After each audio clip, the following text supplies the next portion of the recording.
Tomorrow we have a Viper 6 alert day, and that continues into our Friday morning as we're already starting to see some impacts from Hurricane Helene. I'll have the latest on that coming up. Right now on News Channel 6 at 10, checking in with local counties to see how they're getting set for the chance of bad weather. Your News at 10 starts now. Live from Television Park, this is WJBF News Channel 6 at 10 on MeTV. Good evening, everybody. I'm Brad Means. Thanks for joining us. Coverage you can count on begins with the threat of bad weather. What will this storm system mean for us? Let's go straight back to Chief Meteorologist Jenna Petracci. Well, overall, Brad, it is mostly dry in the CSRA, but we are seeing one pretty strong storm there in Hancock County with a line of stronger storms just to our south and west around Macon. I'll be watching that very closely tonight, but so far, it's really just Hancock County that has that heavy storm over it right now with some lightning outside of Sparta and then widespread light rain around Athens and out towards the west of our viewing area. Places like Emmanuel County also seeing some of that light rain activity. This does not look strong. It's really just this line that we're watching through Macon that does have the capability of producing some damaging wind gusts and even an isolated tornado threat. There's also flash flooding happening now near Albany down towards Valdosta, so you can tell it's already starting to look very active across Georgia, and this is just the beginning of a very active next couple of days. Notice tonight through tomorrow morning there is a marginal risk of severe weather from parts of Saluda County down to Johnson County for that damaging wind gust threat. The palm trees are swaying here in Tampa, Florida on our Terry Lambert Hyundai Skyview cam. The outer rain bands of Hurricane Helene are starting to approach Tampa Bay. There's also outer rain bands stretching into Tallahassee and then into Georgia as well, combined with this stalled frontal boundary. So overall, what's happening here is we have Helene combining with this low pressure system in front, and that is going to steer it towards the west. Right now it's moving up towards the north though, pretty slowly, just 12 miles per hour, and the central pressure is 974 millibars. It is a strengthening storm, and we'll be keeping an eye on it very closely over the next couple of days. Temperatures are in the mid to upper 70s at the moment, 76 in Augusta and Aiken, 78 in Saluda, and 72 in Crawfordville. The winds are lighter than they were earlier, coming in from the southeast, and the gust up to around 20 miles per hour, so still a little gusty here and there. Tomorrow morning we'll have an east-southeast wind, still dealing with those gusts up to 20 to 25 miles per hour. Temperatures in the low 70s to start your day. So once again, a Viper 6 alert day in effect for Thursday and Friday. I will have a look at the futurecast and everything you can expect coming up. But back to you, Brad. All right, Jenna, thanks. Local power companies are preparing for a possible impact from Hurricane Helene. Isabella Moody live in Blythe tonight with a look at how Jefferson Energy Co-op and Georgia Power are preparing. Isabella? Yes, Brad, the brunt of the storm will be felt overnight Thursday into Friday, and representatives from Jefferson Energy and Georgia Power want to prepare you guys for the storm. The storm could bring up to 5 to 6 inches of rain in our western counties, with isolated flooding with 2 to 4 inches in other parts of the CSRA. It just really depends on the track. If we're on the dirty side, which is it goes the east of us, that's the dirty side, we're going to expect a good bit of flooding.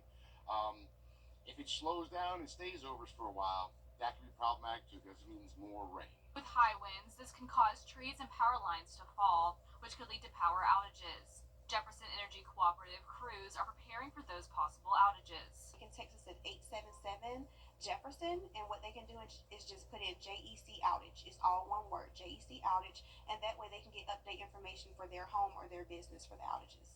Georgia Power also has been tracking the storm and want residents to continue to stay updated and check in with what is going on in your area if your power goes out. Stay off the road and stay informed.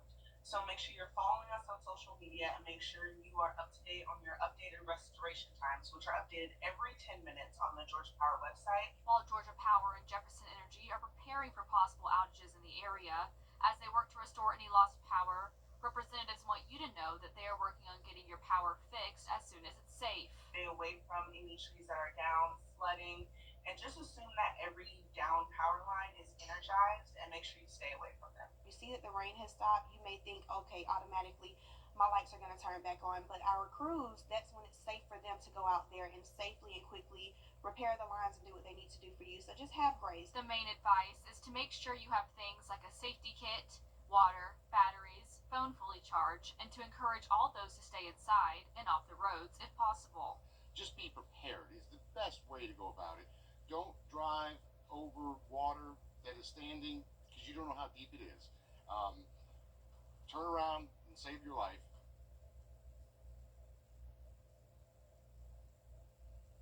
For more information on how to stay updated on the power outages in your area, you can find that on WJBF.com.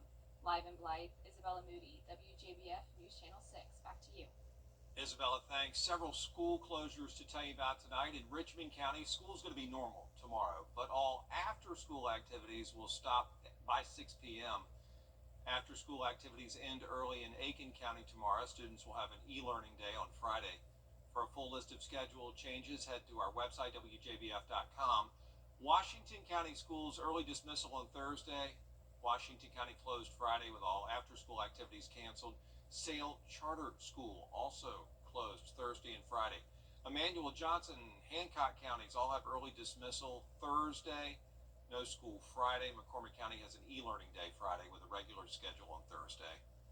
Edgefield County will have e-learning Friday with afternoon activities canceled. And the University of Georgia will close its campus Thursday and Friday with all in-person classes and events being canceled. For a full list of closures, check our website, WJBF.com. I know that's a lot. Sherman County, one of many counties getting ready for this weather, where local leaders met with the National Weather Service today for an update on the path of the storm. It really is bad timing for the Sylvania area. Look at this footage. Heavy flooding from Tropical Storm Debbie just a few short weeks ago, where they got about 15 inches of rain. Hope all goes well down there. The Bamberg County Sheriff's Office launching a new program to check on vulnerable members of the community. It's called the Are You OK program, and it provides weekly check-ins for seniors, those with medical conditions, and just people who live alone. If somebody doesn't pick up after 3 calls, their emergency person who they have on their list, their emergency contact, gets a call, then deputies are sent out if needed. If you'd like to participate, call the Sheriff's Office. Some Augusta commissioners are blasting their colleagues over actions taken at Tuesday's meeting. 3 longtime city leaders forced out after a new permanent city administrator was named. George Escala has more. For some Augusta commissioners, the changes in leadership in city government was anything but the proper decision. It was vindictive, it was payback, and it was political. The good old boy system wants what the good old boy system wants, and they got it yesterday.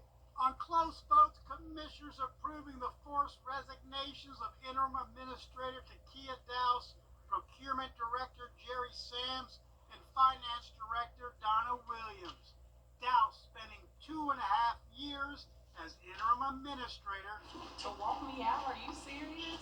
Was surprised there was a deputy marshal on hand to escort her out. An administrator, a young lady that's given this city 2 years and 7 months of exemplary service, that have did 2 budgets over $1 billion.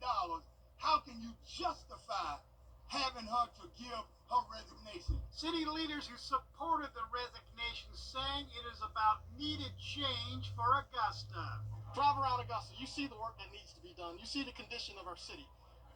Change needs to occur. And I think leadership changes need to occur. But at a news conference, opponents say the move was orchestrated by the mayor because the 3 stood up to him for not following the city credit card policy. Tell me one thing that either one of those individuals have done to warrant them to have to resign from their position other than tell power no. So they can call it politics, they can call it whatever they want. Change will continue. We're going to make a better community. City leaders left bitterly divided, and for now, that's not going to change. In Augusta, George Escala, WJBF, News Channel 6. Still ahead, raising awareness about gynecological cancers, what the Georgia Cancer Center is doing to give patients a break. After the forecast from Jenna. We are already starting to see the winds pick up and an isolated storm in the CSRA. The storms will increase in coverage tomorrow, along with a lot of rain and wind headed our way. I'll have your full forecast when we return.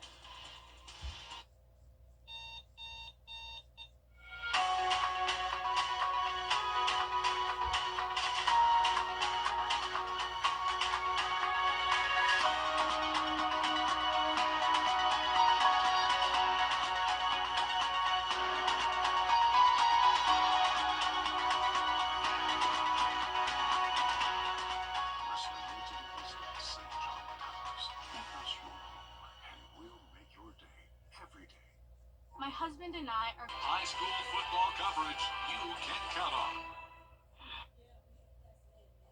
Now, your most accurate forecast with WJBF Live Viper 6. Welcome back. We're watching a line of strong storms nearby the CSRA. This is around Macon up towards Hancock County.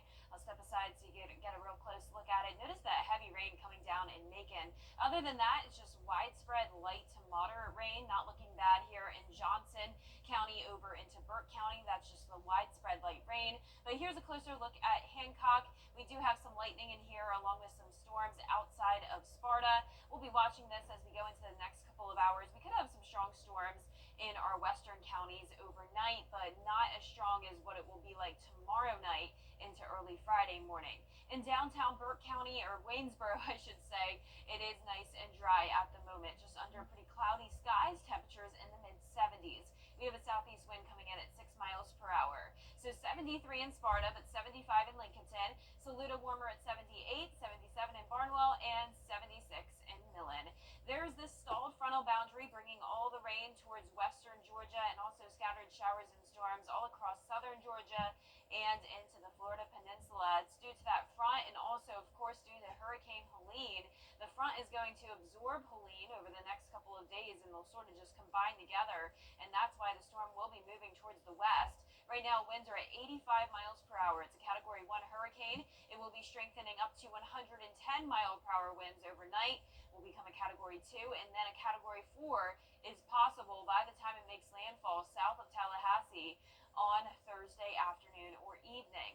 By the overnight hours of Friday, it should still be at Category 1 status as it moves across western Georgia, somewhere in between Macon down towards the eastern Alabama line. So the track continues to shift further towards the west, putting Augusta on the east side where all the action is. So notice there is a tropical storm warning across the state of Georgia and even a hurricane warning from Macon down to Valdosta. So all of our counties have the threat of seeing flooding, tornadoes, and damaging wind gusts. Here's tonight at midnight. You can see the rain just outside of our viewing area.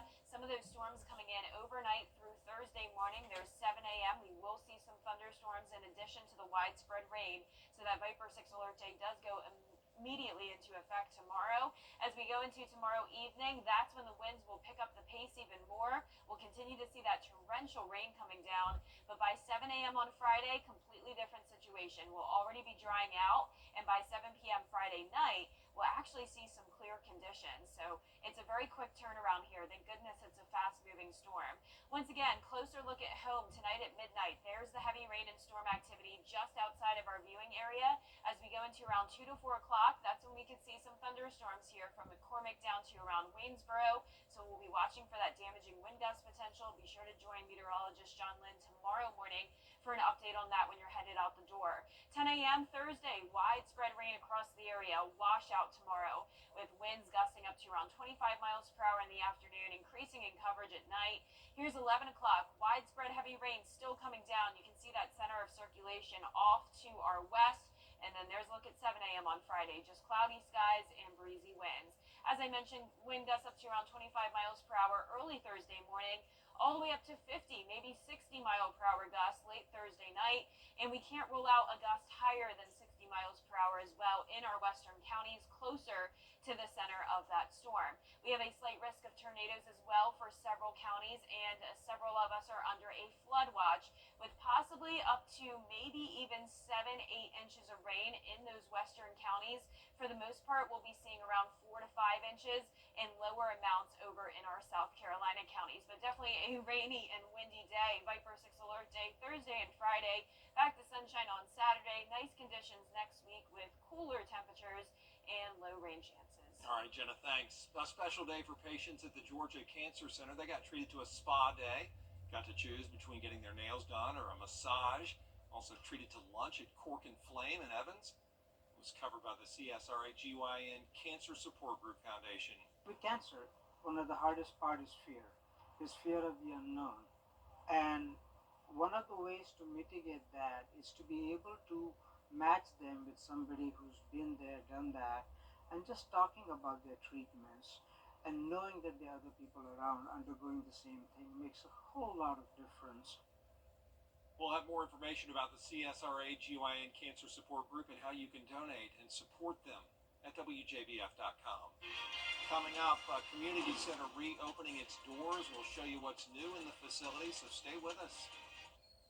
CSRA FD Stocking Fund at CSRA.org. Do you have what it takes to make miracles happen this holiday season?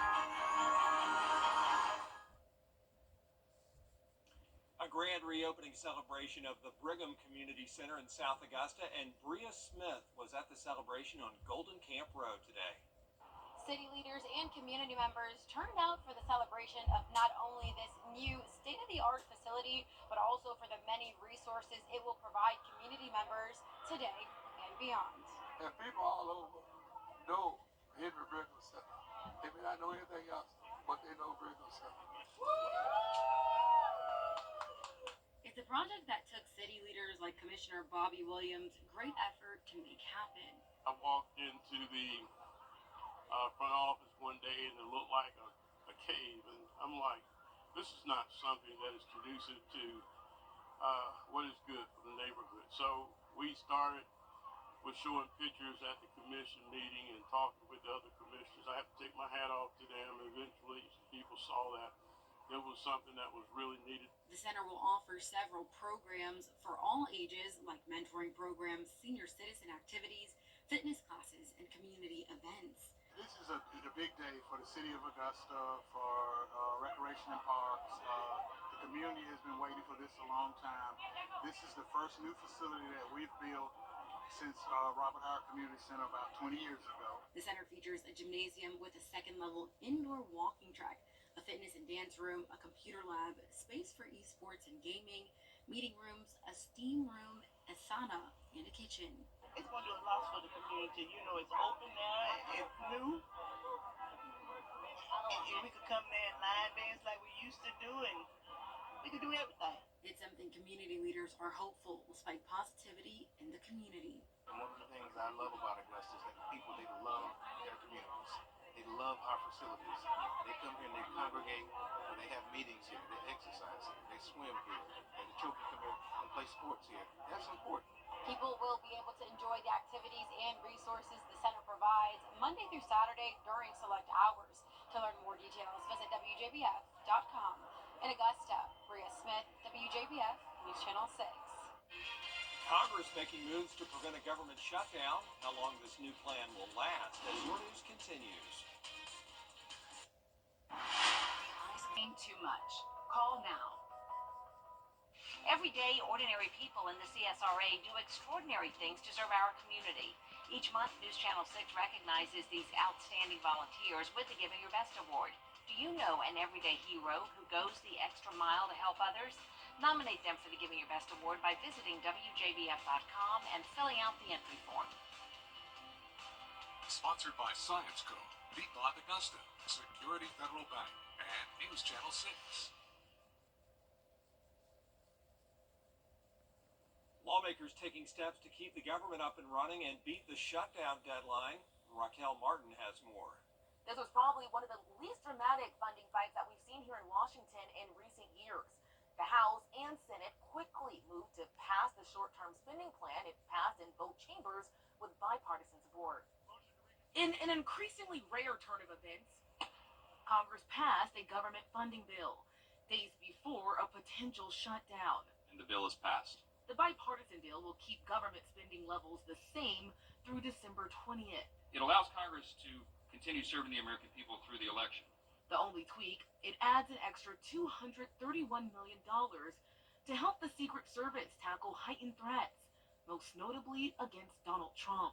And it is contingent upon the Secret Service's complete cooperation with our oversight of investigations over these assassination attempts. Americans can breathe easy that because both sides have chosen bipartisanship, Congress is getting the job done. Senate Majority Leader Chuck Schumer says the House and Senate kicked things into high gear to pass the plan. What are we doing? I mean, it's absurd. Not without pushback from some conservatives. We irresponsibly continue to spend money that we do not have. House Democratic Leader Hakeem Jeffries says a bipartisan vote could have happened sooner. This is not a complicated thing. Had Republicans ditched a doomed effort to link the plan to a controversial voter ID bill. It failed last week. Now, the short-term plan only pushes back a funding fight until after the election. At the end of the day, Democrats and Republicans will need to return to the negotiation table to avoid another potential shutdown just days before Christmas. For now in Washington, Raquel Martin.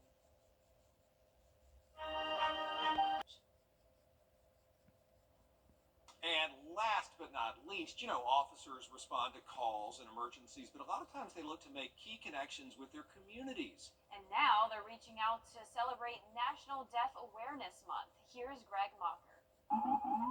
Lights and sirens. The drone is up. Police are on the scene. This gathering doesn't always mean an emergency. The purpose of this mission is education and celebration. I love community affairs because we get to tap into many diverse communities. Detective Angel Familia is with the NYPD's Community Affairs Bureau. This assignment, out of the 4-5 precinct in the Bronx, takes them to a school parking lot in Throgs Neck. The students go to St. Joseph's School for the Deaf. Detective Familia has made a special impression during previous visits because he speaks their language. Both of my parents are deaf, so my first language is American Sign Language. And today we get to come out to these schools, the schools that we have relationships with, and communicate with them. NYPD has to be ready to respond and communicate in many ways. That includes American Sign Language. To recognize National Deaf Awareness Month, NYPD Community Affairs Bureau added decals and signs to this cruiser. This says NYPD Police and Sign Language. These symbols represent the hearing impaired. I mean, the community affairs mission is about connecting the community to the police, and we do that every single day. Detective Familia does educational events and also responds to calls and works cases when a sign language interpreter is required. At St. Joseph, the field trip to see the car and meet officers is important to the students. They're signing, "Thank you." They enjoy the vehicle. They said they wish they can see more police vehicles like this because it's much more visible. Community Affairs Unit has really done a great job in the last couple of years, really reaching out to the deaf community to provide access for them and to teach kids that there are ways to have positive interactions with the police department. What a nice program. Yeah, so important. Helping others. Yep. Well, our 10-day forecast showing the Viper 6 alert day is going into effect immediately at midnight tonight, continuing throughout the day Thursday. It will be a washout, breezy, windy, threat of strong to severe storms. And then as we go into Friday, it's just the early morning hours where we'll still be dealing with impacts from Helene. Back to sunshine on Saturday. A nice weekend. Looks great next week, too. Low rain chances and cooler temperatures. All right, thanks a lot, Jen, and thank you for watching. Back at the top of the hour for News Channel 6 at 11. And Hogan's Heroes is next here on MeTV.